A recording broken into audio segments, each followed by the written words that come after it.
कब्र की पहली रात में मुर्दे के साथ क्या होता है, आइए इसके बारे में बढ़ते हैं कि रसूल अल्लाह सल्लल्लाहु अलैहि वसल्लम का क्या इरशाद है। एक रिवायत है जिसका खुलासा यह है कि रसूल अल्लाह सल्लल्लाहु अलैहि वसल्लम ने फरमाया कि बेशक जब तक बंदा ए मोमिन दुनिया से इंतकाल और आखिरत का सफर करने को होता है तो उसके पास फरिश्ते नुजूल फरमाते हैं जिनके चेहरे हसीनो जमील और सूरज की तरह चमकते हुए होते हैं। उनके पास जन्नती कफन और जन्नत की खुशबू होती है। यह फरिश्ते इस कदर होते हैं कि जहां तक उसकी नजर पहुंचे फरिश्ते बैठे हुए नजर आते हैं और उसे घेरे रहते हैं, और हजरत मलाकुल मौत तशरीफ लाते हैं और उसके पास जाकर बैठ जाते हैं और फरमाते हैं, ए पाकीज़ा रूह, अल्लाह की मगफिरत और खुशनुदी की तरफ निकलकर चल। फिर उसकी रूह इस तरह सहूलत और आसानी से निकल आती है जैसे मस्कीजे में से पानी का कतरा बहता हुआ बाहर आ जाता है। बस इसे हजरत मलाकुल मौत ले लेते हैं और दूसरे फरिश्ते जो वहां दूर तक बैठे रहते हैं पल भर भी उनका साथ नहीं छोड़ते और उसे लेकर उसे जन्नती कफन और खुशबू में रखकर आसमान की तरफ चल देते हैं। इस खुशबू के मुतालिक हुजूर सल्लल्लाहु अलैहि वसल्लम का इरशाद है कि जमीन पर जो भी उम्दा से उम्दा खुशबू पाई गई है वैसी ही खुशबू होती है। फिर फरमाया कि उस रूह को लेकर फरिश्ते आसमान की तरह जाने लगते हैं और फरिश्तों की जिस जमात में भी उनका गुर्जर होता है तो वह कहते हैं, वाह क्या अच्छी खुशबू है। यह फरिश्ते मैयत का नाम ताजिम और तकरीम से लेकर उसका तारुफ कराते हैं, यहाँ तक कि वो अहले आसमान तक पहुंच जाते हैं और आसमान का दरवाजा खुलवाते हैं। फिर दरवाजा खोल दिया जाता है और फिर वह इस तरह दरवाजे से ऊपर चले जाते हैं। फिर वह 7वें आसमान तक पहुंच जाते हैं। हर आसमान के फरिश्ते उसे दूसरे आसमान तक रुखसत करते हैं और जब 7वें आसमान तक पहुंच जाते हैं तो फिर अल्लाह का हुक्म होता है कि मेरे बंदे का नाम इल्लीन में लिख दो, और अब जमीन पर ही उसे लौटा रहा हूं और जमीन ही से कयामत के दिन उसे दोबारा जिंदा करूंगा। इसके बाद यह रूह जमीन पर वापस आ जाती है और फिर मैयत के जिस्म में दाखिल कर दी जाती है। इसके बाद 2 फरिश्ते कब्र में उसे बिठाकर उससे सवाल करते हैं कि तेरा रब कौन है, तेरा दिन क्या है, मोहम्मद मुस्तफ़ा सल्लल्लाहु अलैहि वसल्लम कौन थे। फिर वह उनके सही सही जवाब देता है तो फिर फरिश्ते कहते हैं, बेशक तू सही कहता है। इसके बाद अल्लाह की तरफ से निजा आती है कि मेरे बंदे के लिए जन्नत का फर्श बिछा दो, उसको जन्नत का लिबास पहना दो और उसके लिए जन्नत का दरवाजा खोल दो। जन्नत का दरवाजा खुलते ही रूह परवर हवा और खुशबू आने लगती है और कब्र को बहुत कुसादा कर दिया जाता है और उसके बाद मैयत के नेक आमाल हसीन और खूबसूरत लोगों की शक्ल में आते हैं और मैयत को रफाकत का वादा करते हैं और खुशी की बशारत देते हैं। एक अल्लाह के नफरमन की मौत के बाद क्या होता है मेरे दोस्तों, इसी रिवायत में यह भी है कि मौत के बाद सियाह चेहरों वाले फरिश्ते आसमान से आकर उसके आसपास बैठ जाते हैं और उसको ताहद्दे नजर दिखाई देते हैं। इसके बाद मलाकुल मौत मैयत के पास में बैठकर कहते हैं कि एक खब्बीस रूह अल्लाह ताला की नाराजगी और गजब की तरफ निकलकर चल। यह सुनते ही रूह कोफो हिरास से सारे बदन में दौड़ने लगती है।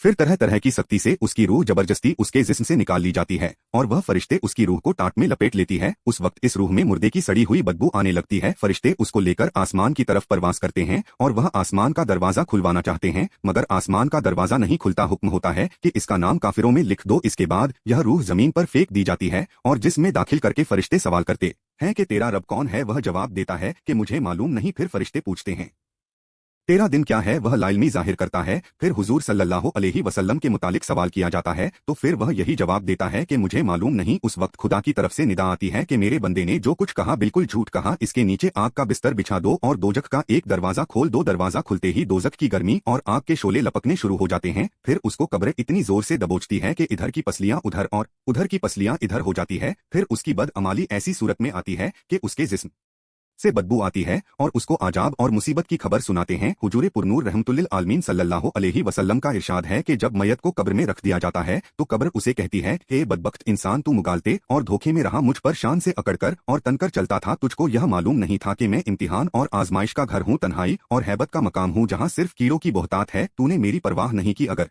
मरने वाला नेके होता है तो उसकी तरफ से कोई जवाब देने वाला आता है और कहता है कि ए कब्र, तू देखती नहीं कि यह अच्छी बातों का हुक्म करता था और लोगों को बुरी बातों से रोकता था। तो फिर कब्र ये सुनकर कहती है, अच्छा यह अगर ऐसा था तो इसके लिए मैं गुलजार बन जाती हूँ और उसका जिस्म नूर का बन जाएगा और रूह खुदा के पास चली जाएगी। और अगर कभी मुर्दे से कब्र इस तरह कहती है कि मैं तारीखी और तन्हाई का घर हूँ, अगर तू दुनिया में अल्लाह ताला की इताअत और फरमाबरदारी में रहा है तो मैं आज तेरे लिए रहमत हूँ, और अगर तूने अल्लाह ताला की नाफरमानी और सरकसी की होगी तो मैं तेरे लिए अजाबे जान बनूंगी। मैं वह हूँ जो मुझ में खुदा का नेक बंदा बनकर आएगा, वह यहाँ से खुश होकर निकलेगा, और जो गुनाहगार और नाफरमान होगा वह तबाह और बर्बाद हो जाएगा। और बाज दफा कब्र कहती है कि एक खाना खराब, क्या तुझे किसी ने मुझसे डराया नहीं था और तुझे यह खौफ दिलाया नहीं था कि मैं तंग और तारीख और बदबूदार खौफनाक कीड़ों का मरकज हूँ, और तूने दुनिया में रहकर मेरे लिए क्या सामान मुहैया कराया है। और जब कोई शख्स कब्र में दफन किया जाता है और उस पर आजाब और तकलीफ का नोजुल होता है तो उसके आसपास के मुर्दे जो मदफून होते हैं वह उसे कहते हैं कि ए शेख, तू किस कदर गाफिल रहा कि हमारे बाद भी तुझे दुनिया में रहने का मौका मिला और तू हमसे बाद में आया है, फिर भी तूने अपने से पहले आने वालों से इबरत हासिल नहीं की और तूने ना समझा कि मरने वाले तो मर चुके और उनके अमाल भी पूरे हो चुके, चाहे अच्छे अमाल थे या बुरे, मगर तेरे लिए तो बेहतरीन मौके थे कि तू दारुल अमाल यानी दुनिया में था और बुरे आफाल का तदारुक नेक कामों से कर लेता। तुझे तो काफी मोहलत मिली हुई थी, तू उन लोगों पर गौर करता जो कि तुझसे पहले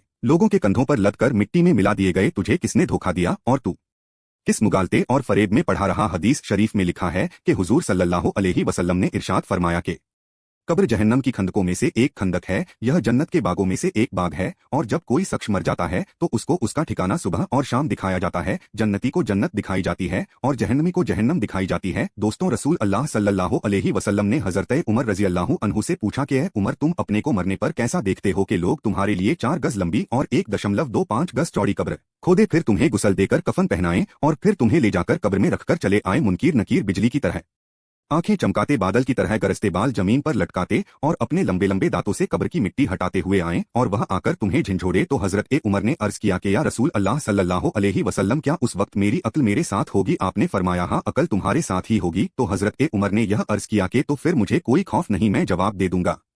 एक रिवायत है कि कब्र में सवालों जवाब सिर्फ उम्मते मोहम्मदी की खुसूसियत है। अंबिया ए सादिकीन की उम्मत पर अल्लाह ताला की नाफरमानी की वजह से आजाब नाजिल हो जाता था, लेकिन रसूलुल्लाह सल्लल्लाहु अलैहि वसल्लम की आमद के बाद वह अजाब को माकूफ कर दिया गया और उसकी जगह मुनकीर नकीर और सवाल जवाब का सिलसिला जारी किया गया। और जो शख्स मरने के बाद दफन नहीं किया जाता उससे भी सवाल और जवाब किया जाता है। दोस्तों, मौत दरअसल बंदा ए मोमिन का तोहफा है। हुजूर पाक सल्लल्लाहु अलैहि वसल्लम का इरशाद है कि मोमिन का तोहफा मौत है और उसके लिए एक खुशबूदार फूल है। सुलेमान बिन अब्दुल मालिक ने अबू आजम रहमतुल्लाह अलैह से पूछा कि यह बताइए कि हम मौत से क्यों घबराते हैं? उन्होंने फरमाया, इसलिए घबराते हो कि तुमने आखिरत को बर्बाद कर दिया और दुनिया को आबाद किया, लिहाजा आबादी से वीराने में जाना पसंद नहीं करते। सुलेमान ने कहा, आप सही फरमाते हैं। जिस शख्स को कब्र की जिंदगी पर यकीन हो और अपने नेक अमाल के बदले वहाँ अच्छे हाल में रहने की उम्मीद हो और यह समझता हो कि इस आलम से दोस्त अहबाब को छोड़कर चला जाऊंगा तो बरजख में रिश्तेदार और जान पहचान वाले मिल जाएंगे, तो फिर मौत से क्यों घबराए और इस जिंदगी को बरजख की जिंदगी पर क्यों तरजीह दे? हदीस में है कि 2 चीजों को इंसान मकरूह जानता है, एक तो मौत है, हालांकि मौत उसके वास्ते फितने से बेहतर है, दूसरी मुफलिसी है, क्योंकि मुफलिसी हिसाब देने के लिए आसान है। उलेमाओं ने फरमाया है कि जो शख्स मौत को याद करेगा उसको अल्लाह ताला 3 करामत देगा, पहली जल्द तोबा, दूसरी दिल की कनायत और तीसरी इबादत में दिल जमाई और इत्मीनान। और क्यों मौत को भूल जाएगा? उस पर 3 बलाएं नाजिल होंगी, पहली तोबा की, उसको तौफीक नहीं होगी, दूसरी थोड़ी